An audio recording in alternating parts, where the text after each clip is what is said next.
परमेश्वर ने उन्हें क्या सिखाया, कौन सा अनुशासन अपनाने को कहा। आत्मिक परिपक्वता के लिए जानबूझकर स्मरण करना आवश्यक है। अपने आप से पूछें, परमेश्वर ने पिछले वर्षों में मुझे क्या सिखाया, कौन सी आशीषों को मैं भूल गया हूं, किन चेतावनियों को मैंने अनदेखा किया। जब हम परमेश्वर की विश्वास योग्यता को याद करते हैं तो आने वाली लड़ाइयों का सामना करने के लिए हमारा विश्वास मजबूत होता है। भाग 3, 12 भेदियों का पाप, दृष्टिकोण की लड़ाई।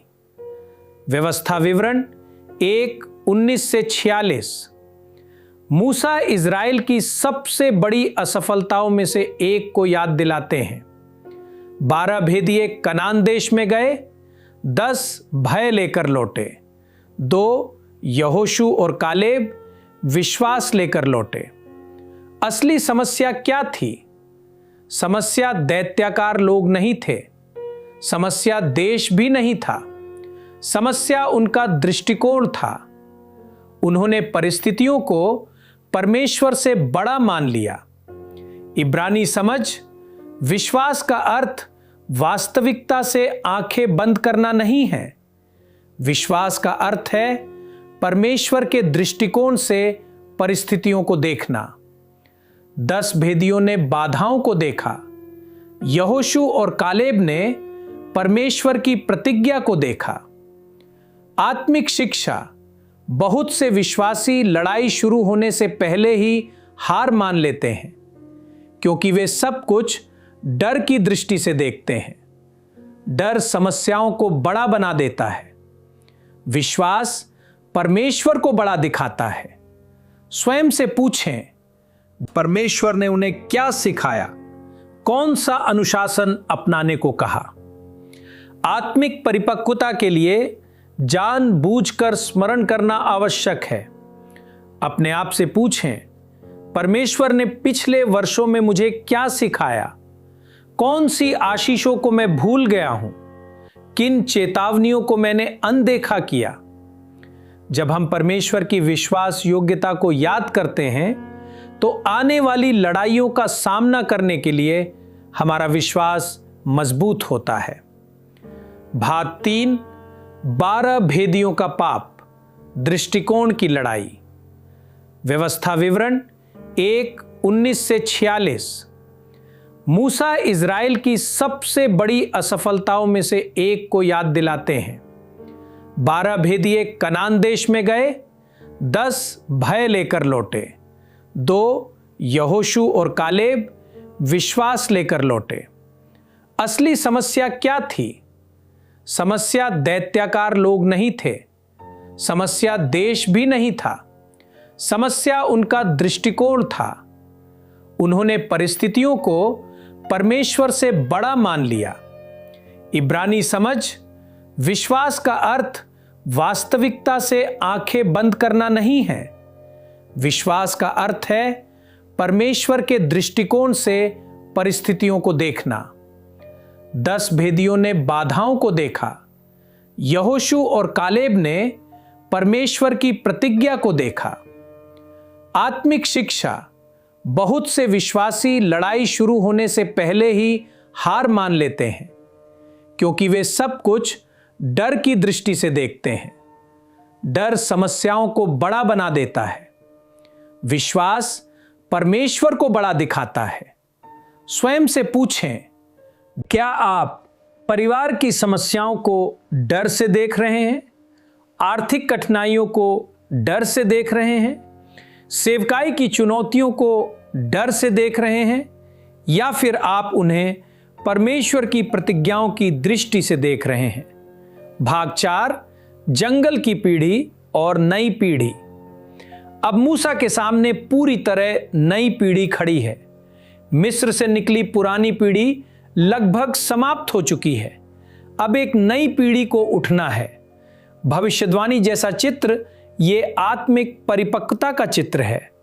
परमेश्वर केवल लोगों को मिस्र से बाहर नहीं निकालता, वो उन्हें अपनी वाचा के लोग बनाता है।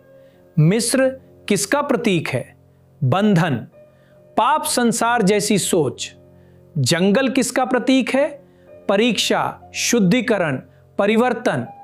प्रतिज्ञा का देश किसका प्रतीक है? विरासत। परमेश्वर के राज्य का जीवन, आत्मिक परिपक्वता। मुख्य शिक्षा। बहुत से लोग मिस्र से निकलते हैं, लेकिन बहुत कम लोग यात्रा पूरी करके अपनी विरासत तक पहुंचते हैं।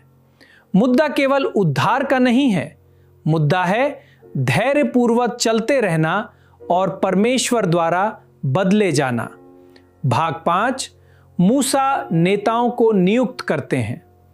व्यवस्था विवरण 1:9 से 18। मूसा इज़राइल को याद दिलाते हैं कि प्रत्येक गोत्र में अगुवों की नियुक्ति की गई थी। ये क्यों महत्वपूर्ण है? परमेश्वर ने कभी नहीं चाहा कि उसकी प्रजा बिना व्यवस्था और नेतृत्व के चले। बाइबल का नेतृत्व परमेश्वर के शासन को दर्शाता है। मूसा किन लोगों को चुनते हैं? वे ऐसे लोगों को चुनते हैं जो बुद्धिमान हों, समझ रखने वाले हों, लोगों के बीच आदर पाए हों। आत्मिक सिद्धांत। परमेश्वर का राज्य जिम्मेदारी और उत्तरदायित्व पर चलता है। विरासत पाने के लिए परिपक्वता चाहिए और परिपक्वता के लिए परमेश्वर द्वारा ठहराया गया नेतृत्व आवश्यक है।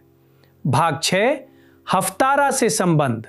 यशाया की चेतावनी। हफ्तारा पाठ। यशाया 1 दवरिम के साथ। यशाया 1 क्यों पढ़ा जाता है? क्योंकि दोनों भाग परमेश्वर की वाचा के प्रति लोगों की असफलता के बारे में बताते हैं। यशाया का संदेश, लोग धार्मिक रीति रिवाज तो निभा रहे थे, लेकिन उनके मन परमेश्वर से दूर थे। परमेश्वर केवल बाहरी धार्मिक कर्म नहीं चाहता था, वो चाहता था न्याय, मन फिराव, धार्मिकता। खाली धार्मिक परंपराओं से परमेश्वर प्रसन्न नहीं होता। दवरिम से इसका संबंध, मूसा ने इज़राइल को प्रतिज्ञा के देश में प्रवेश करने से पहले चेतावनी दी। यशाया ने इज़राइल को उस समय चेतावनी दी जब उन्होंने मूसा की बात नहीं मानी थी। मूसा का संदेश था तैयारी, यशाया का संदेश था परिणाम। भाग 7, ब्रित हदाशा, नया नियम से संबंध। इब्रानियों 3 से 4। इब्रानियों का लेखक विश्वासियों की तुलना सीधे जंगल वाली पीढ़ी से करता है। वो चेतावनी देता है, आज यदि तुम उसका शब्द सुनो तो अपने मनों को कठोर न करो। इब्रानियों 3:15। जंगल की कहानी केवल इतिहास नहीं है, ये हर पीढ़ी के विश्वासियों के लिए एक चेतावनी है। स्तिफनुस का संदेश। प्रेरितों के काम 7। स्तिफनुस इज़राइल के पूरे इतिहास को याद दिलाता है। फिर वो एक महत्वपूर्ण निष्कर्ष बताता है। समस्या परमेश्वर की विश्वास योग्यता में कभी नहीं थी। समस्या यह थी कि लोग बार बार परमेश्वर का विरोध करते रहे और उसकी बात नहीं मानी। यीशु की शिक्षा। यीशु ने बार बार लोगों से कहा कि वे परमेश्वर की बात सुने और उसका पालन करें। सिर्फ सुनना पर्याप्त नहीं है। यदि सुनकर आज्ञा का पालन न किया जाए तो सुनना व्यर्थ हो जाता है। दवरिम के गहरे इब्रानी विषय। 1, स्मरण, जाकर। बाइबल में स्मरण का अर्थ केवल किसी बात को याद करना नहीं है। इसका अर्थ है उस सत्य के अनुसार जीवन जीना। 2, वाचा, ब्रित। परमेश्वर की वाचा को हर पीढ़ी को स्वयं अपनाना पड़ता है। विश्वास केवल माता पिता से अपने आप नहीं मिलता।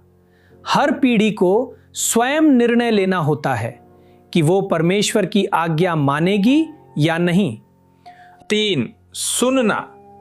व्यवस्था विवरण का सबसे महत्वपूर्ण विषयों में से एक है शेमा, अर्थात सुनना। बाइबल में सुनने का अर्थ केवल कानों से सुनना नहीं है। इसका अर्थ है ध्यान से सुनना, समझना, आज्ञा का पालन करना, सच्चा सुनना हमेशा आज्ञाकारिता में दिखाई देता है। 4. हृदय का परिवर्तन। तोरा का उद्देश्य केवल लोगों के व्यवहार को बदलना नहीं है, उसका उद्देश्य है मनुष्य के हृदय को बदलना। परमेश्वर केवल बाहरी कार्यों को नहीं देखता, बल्कि वह चाहता है कि हमारा मन पूरी तरह उसकी ओर हो। निष्कर्ष, परशा दवरिम हमें सिखाता है कि परमेश्वर की प्रतिज्ञाओं में प्रवेश करने से पहले हमें रुककर उसकी विश्वास योग्यता को याद करना चाहिए, अपनी पिछली गलतियों से सीखना चाहिए और उसकी वाचा के प्रति अपने समर्पण को नया करना चाहिए। मूसा प्रतिज्ञा के देश की सीमा पर खड़े होकर मानो यही कह रहे हैं, अतीत की गलतियों को दोबारा मत दोहराना। आज भी यही संदेश हर विश्वासी के लिए है। हम भी एक तरह से जंगल और अपनी विरासत के बीच खड़े हैं। प्रश्न ये नहीं है कि क्या परमेश्वर विश्वास योग्य है, प्रश्न ये है क्या हम उसकी आवाज सुनेंगे, क्या हम उसकी विश्वास योग्यता को याद रखेंगे, क्या हम उस पर भरोसा करेंगे, क्या हम उसकी आज्ञा मानेंगे। समापन प्रार्थना। अवीनु मालकेनु, हमारे पिता और हमारे राजा, हमारे जीवन के हर मौसम में अपनी विश्वास योग्यता दिखाने और जंगल की यात्रा के द्वारा हमें सिखाने के लिए आपका धन्यवाद। हमें ऐसा हृदय दीजिए जो आपके कामों को कभी न भूले। हमें ऐसे कान दीजिए जो आपकी आवाज सुने। हमें ऐसा विश्वास दीजिए जो आपकी प्रतिज्ञाओं पर पूरी तरह भरोसा करे। हमारे भीतर से अविश्वास, भय और विद्रोह को दूर कर दीजिए। हमें अपनी वाचा में विश्वास योग्य बने रहना सिखाइए और उस हर विरासत के लिए तैयार कीजिए जो आपने हमारे लिए रखी है। हमें यहोशू और कालेब के समान विश्वास, साहस और आज्ञाकारिता से भर दीजिए। हम ये प्रार्थना हमारे मसीहा यीशुआ के नाम में मांगते हैं, आमीन। यदि आज का ये संदेश आपके लिए आशीष का कारण बना हो तो कृपया इस चैनल को सब्सक्राइब करें, वीडियो को लाइक करें, अपनी टिप्पणी लिखें और इसे दूसरों के साथ साझा करें ताकि और भी लोग परमेश्वर के वचन से आशीष पा सकें। हमारे साथ जुड़ने के लिए आपका धन्यवाद। शब्बात शालोम।